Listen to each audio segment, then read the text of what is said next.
So, like I said, we're just winging it. winging it. That's usually what we do in our interviews. I mean, So how you been? we're good. Yeah? Yeah. How have you been? Very good now. Yeah. Yeah, happy to be back. Really, That's really good. genuinely happy to be back. Not just saying, yeah, I'm Yeah. happy to be on tour. No, I'm fucking stoked. Yeah, you got to say that stuff on stage, but you generally do mean it. Yeah, so. no, I genuinely mean it now because I've been off tour for 3 years. Right. Yeah, I was gone for a little too long. Longer than I would have liked, but I had to make sure I got it right. Yeah, and looks like everything's going It is well. right. It is and- right now. Yes. Everything is as it should be. You know, I should have asked you this before we even started this, but are there topics, namely one, that you like to stay away from in No, interviews? we can talk about it. I mean, Okay, we can talk about it a little bit. My main thing is Yep. like, a lot of people, like I did an interview with on the river, right? Yeah, and a guy called up and he just asked like, "What happened?" I'm like, "Dude, it's you can Google it.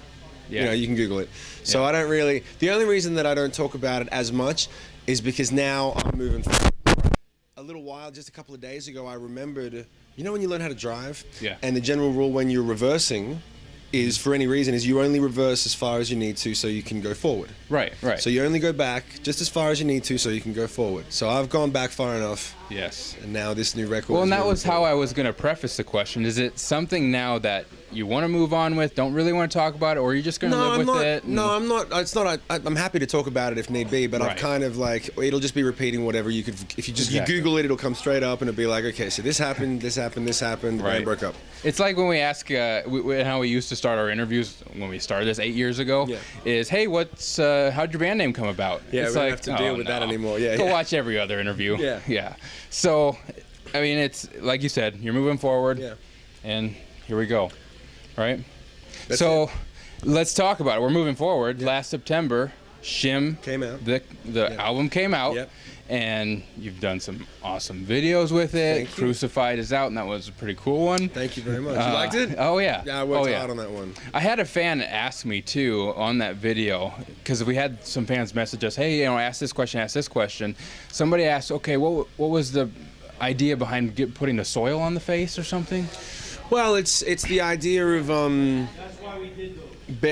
think they say kill your demons or bury your demons, Right. but it was really that thing of like, they say like sometimes you need to turn the other cheek, sometimes you need to, it's more of a just walk the other way, a very passive thing, and sometimes you need to crack something over the head with a shovel and physically bury it and move on. Yeah. And it's sort of what I'm doing with my career in a way, because sometimes it's easy to just say you're moving on, and it's easy to say, oh, I'm just not listening to the negativity, but it gets in your head, and sometimes you really need to kick in the ass. And people, I think people, because of the PC nature of the way everyone talks about fucking everything now. Right. I'm like, no, sometimes you need to break a nose to fix it, and so that's kind of what that thing is. You're physically burying that part of that toxic part of yourself or part of your past, and being able to really move on. Yeah. This reminds me of a question I asked you when we had our last interview, because in some of the songs you would say fuck, and it's like, okay, do you feel like you really need to, or what do you do when you play acoustic for kids or something like that? Right. And I remember we talked about it. It's like sometimes you just got to get it out. Fuck.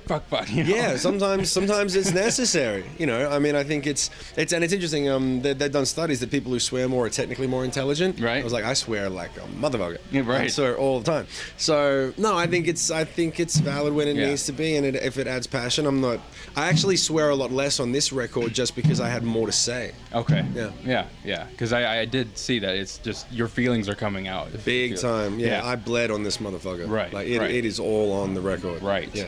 So let's talk about this. You've been doing some interviews. You've done interviews with us in the past, and we've talked about those bad interview questions. Do you know, do you recall a worst interview even recently, or just something that always sticks in your mind? Hopefully not one of ours. No, not one of yours. No, I think the thing with me is like just boring questions. Oh yeah. Like when I would study artists and I would learn about their music, I would want to know about how and why they wrote music, how they do what they do, vocal exercises, playing guitar, touring, stuff like that. Right. When someone asks like, what's your favorite food in general, I'm like, does that really fucking matter? Right. Like what? Because if you like pizza and you like pizza now, it's a thing. Oh yeah. Like it's no. There's something to talk about. That's it. Just boring. That's boring questions. Right. I can talk about music all day, every day, especially why I write music, trying to connect with people, what I do at the shows.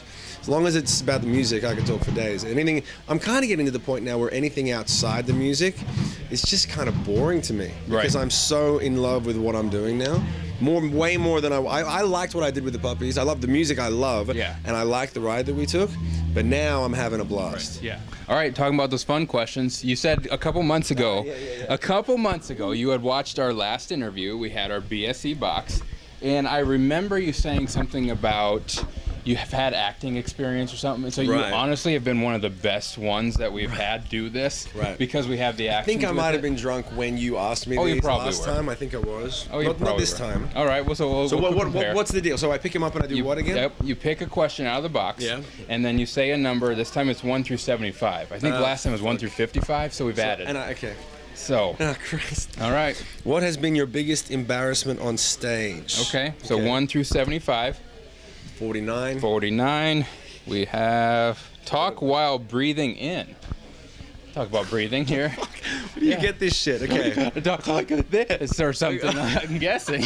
Is that like Stephen Hawking? Yeah. Oh, there you go. And these are fan submitted. So. Oh shit. Okay, we want you to perform it, right? So I think I stuck my foot in between the stage and the thing. Okay, I can't just talk. Can you even hear what I'm saying? No, I can't. I put my foot between the stage and the speaker and I twisted my ankle and I fell so unceremoniously. I didn't fall in rock star way, I just kind of buckled. Yeah. And it was fucking embarrassing. I couldn't recover. I just had to sort of sit there and get my foot. It was fucking lame. Yep. All right. So next. All right, here we go. Yeah.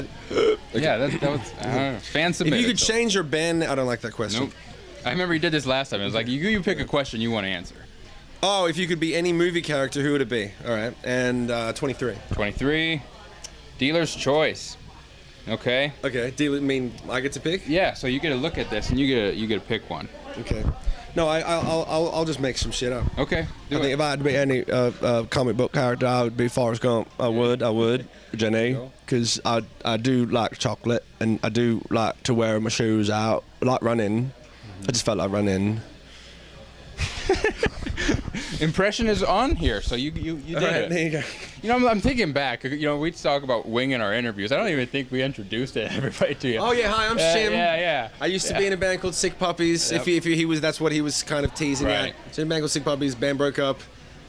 We don't talk about it that much because it was a while ago and I got a new project. But my name's Shim. You had to put headlines on the YouTube video, so they'll get it before they click. Yeah. All right, we got one left, right? What last one? You stop when you want to stop. Okay, we just did that. Okay. Oh, what is on your iPod that people wouldn't think would be on there? So like a guilty pleasure. 72. Kind of thing. Okay. About to do something you hate. 52. Talk like drive-through intercom. So he said. So what was the question? I don't remember. Talk like drive-through intercom. What is on your iPod that people wouldn't think would be on there? Okay. What if I got on there that people wouldn't think would be on there a lot? Okay. Oh, you know what? Actually, I'm gonna give a shout out. There's a new artist.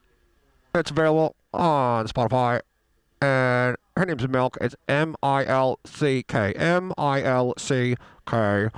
She's gorgeous. She's amazing. She's got a beautiful voice, and I love her music, and I've started listening to it on repeat constantly. She's become a good friend of mine. I met her at the Sundance Film Festival showcase, and I listen to it a lot. There you go. See, I tell you, you play along. You're just great. All right, let's do one more. This is fun. I was told we were gonna get a knock at the door when we were supposed to be done too, so we'll see. What is the best and worst part about being on the road? 2. Okay. Impersonation. You have another one for us? Yeah. Okay. What's another one? I started trying. I can't do it now because I'm still working on it. But I wanted to figure out how to do Christopher Walking. Oh yeah. But you got to do it good. Yeah. There's a lot of bad. There's a shrimp cocktail, shrimp stew, shrimp and potato, shrimp. It sounds too much like Forrest Gump, but I love that guy. It's the pauses, I think, that you have to work on with him. With Christopher Walken. Yeah. You gotta love him. Like, I can't figure it out. I can never do it. Little. Give me one. Give me something to try. I can do a really good Elmo. Can you do Elmo? Show me Elmo. Okay. Hey there, baby. This is Backstage Entertainment. We're with Shim today. You know what I think I can do? I think I could do Kermit the Frog. Oh, Kermit, there you go. I could be like Kermit, and the best thing about being on the road, best part about being on the road is my band. My band's just awesome. My band's awesome. I love my band. Jamie Lewis, the bass player.net, Powell and Brian, and worst part about being on the road might be. This is the worst for Get the comments flowing now. so they always give you the cheap bottle of vodka in the dressing room. I don't like the cheap. I like the Kettle One, but they give me piss to drink. Piss. Yikes. That's a good question too. Is there stuff, okay, for people that don't know, a rider is stuff you guys request when you're at a show. Yeah. Is there anything like that's outlandish, or do you do anything on your rider that's like a test for the venue or anything? Well, no, but actually now that you mention it, we probably should, because we got at a club that we were in a couple of nights ago, we kind of got stiffed, and there wasn't really much we could do about it because it just was one of those fucking nights. Yeah. So maybe we should start putting on there but no, I'm pretty low. I'm surprised how You often. don't seem that needy. So That's the thing. I'm surprised how often people tell me, like, really, that's it? I'm like, Gatorade, oatmeal, some chips, waters, maybe a bottle if we've got a day off the next day. Right. You know, of Kettle One or something, but it's not fancy. No. It's really not. There's no fucking M&Ms and these spreads and these, all this shit. No, it's none of that. Yeah. Oh, okay, this is dope. Describe the worst mosh pit accident you've ever witnessed, because I got a fucking good one. All right, Okay. we're going to make this the last one because I got to go. Why don't Okay. if it's a good story, do you want to just talk about it? Yeah. Okay, so, I fucking swear to God, it was in Cali, in San Diego, and we're playing this club, and it was a packed house. We're fucking rocking the place, like fucking just really killing it, right? And the crowd's going crazy, and it was for a radio show, and we're halfway through the set, and then all of a sudden, the crowd just fucking disappears, and we're looking at it like, what the fuck just happened? Like, is there a fire? Right. And it was like a fart. Okay, it hit you like it was. You started to watch this energy come closer to the stage, and people would go, "Oh," and then run away. And what had happened is some fucking brand new security guard, first day on the job, was trying to deal with some kid in the mosh pit, and the kid wouldn't behave for a second. Right. And he maced this motherfucker in the middle of the pit. Just maced this kid and dragged him out, and then the whole crowd, the whole room, of course. It's the first and last time I've ever had an encounter with mace. But it doesn't just get you; it gets everyone in the room. And I kept singing through the whole show. We finished. We must have done another 7 or 8 songs. Yeah. And you can't breathe. Right. And I managed to. I was very proud of myself. I finished the show, and there were 2 rows of people. So imagine there's 1,000 people in the place. Right. They're all fucking gone, and there's 2 rows of people left because they're hardcore fans, and they're going like.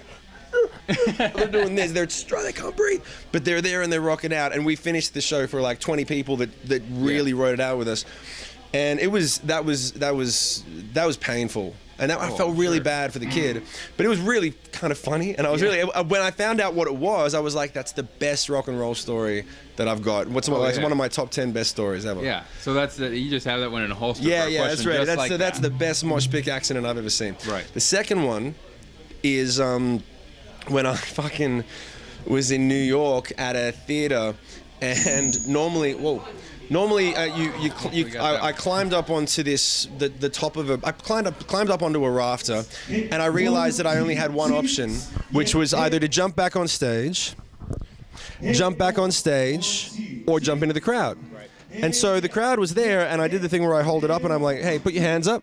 And they put their hands up, and I leaned back and fell into the crowd, but I fell from it was like a first story. And they just vanished. They just walked away, and I hit the fucking ground so hard. Luckily I hit my back equally, so I didn't break my neck. But I hit the ground, and I hit this poor girl with my guitar stock, right in the head. And I went back on stage, and after the song was finished, I was like, hey, is she okay? And they were like, yeah, she's outside, there's medics. I thought I'd fucking killed her, man. And then at the end of the show, I went up to the people and I asked them, what happened to that girl? They said, yeah, they gave her a free t-shirt and she went home. And that's it. And I thought I was gonna get a call from a lawyer like, "We're fucking coming for you because this chick's got a brain." Like, I hit her real hard. It was an accident. Right. But it's one of those things where normally they catch you. And this one time they didn't, and this poor girl clocked it in the head. And I never saw her again, never found out her name. But they dropped me like a hot potato. Fucking killed. Really hurt. I nearly got a concussion in the back of my head. But that's one of my favorite. I mean, normally most rock stars wouldn't tell you that because they're supposed to fucking catch you. Right. But I think it's a fun story. It's happened that way. Yeah.